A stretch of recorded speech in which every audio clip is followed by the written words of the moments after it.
Farakka BDO office ভাঙচুর কাণ্ডে গ্রেপ্তার 6 জন জামিনে মুক্ত। জেল থেকে বেরোতেই তৃণমূল নেতাকর্মীদের ফুলের মালায় বরণ। ফারাক্কা বিডিও অফিস ভাঙচুর কাণ্ডে আজ গ্রেপ্তার হওয়া 6 জন অভিযুক্ত মুক্তি পেলেন জামিনে। জঙ্গিপুর আদালত থেকে জামিন মঞ্জুর হওয়ার পর জঙ্গিপুর জেল থেকে মুক্তি পান তারা। জেল থেকে বেরোনোর সঙ্গে সঙ্গে তৃণমূল কংগ্রেসের নেতাকর্মীরা ফুলের মালা পরিয়ে তাঁদের সংবর্ধনা জানান।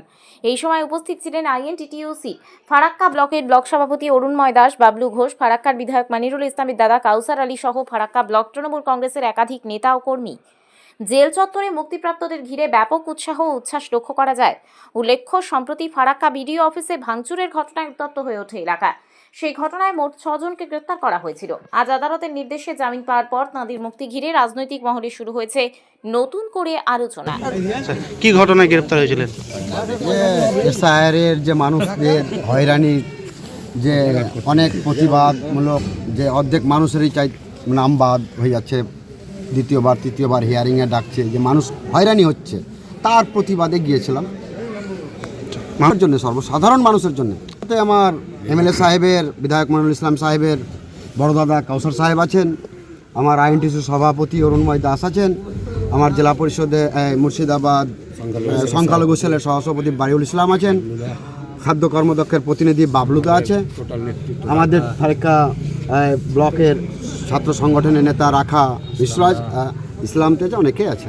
ফারাক্কা ব্লক নেতৃত্ব আমাদের সাথে টোটাল জড়িয়ে আছে। আপনার নাম? তরিকুল ইসলাম। সবাই আমাদের দলের সৈনিক আর কি। আমাদের বিডিও অফিসে এসআইআর নিয়ে মানুষের যে হয়রানি এবং নিত্য নতুন নিয়ম যুক্ত করে, যেটা অন্যান্য রাজ্যে যে এসআইআর হচ্ছে তার সঙ্গে পশ্চিমবাংলার যে এসআইআর করছে তার মধ্যে আকাশ পাতাল পার্থক্য আমরা দেখছি। যে নতুন করে অ্যাডমিট কার্ড বাতিল করে দেওয়া হলো, মাধ্যমিকের অ্যাডমিট কার্ড চলবে না। তারপরে লজিক্যাল ডিসক্রিপেন্সি, যেটা অন্য জায়গায় নেই, কিন্তু পশ্চিমবাংলায় এই লজিক্যাল ডিসক্রিপেন্সি যুক্ত করে দেওয়া হলো।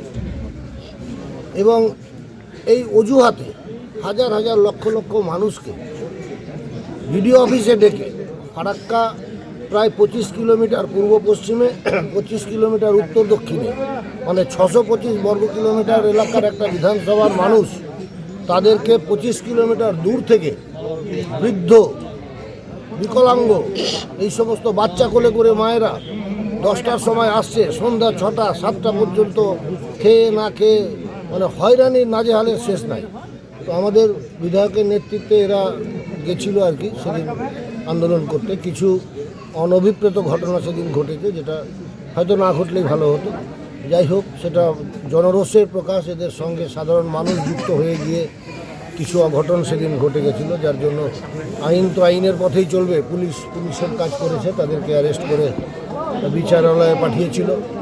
আজ বিচারপতির তাদের মানে অপরাধের মাত্রা অনুযায়ী আজকে তাদের জামিন মঞ্জুর করেছে। আমরা আইন ব্যবস্থার প্রতি সম্মান রাখছি, শ্রদ্ধা রাখছি। আইনের পথে চলবে। আপনার নাম? অরুণময় দাস, আমি আইএনটিটিইউসি ব্লক প্রেসিডেন্ট।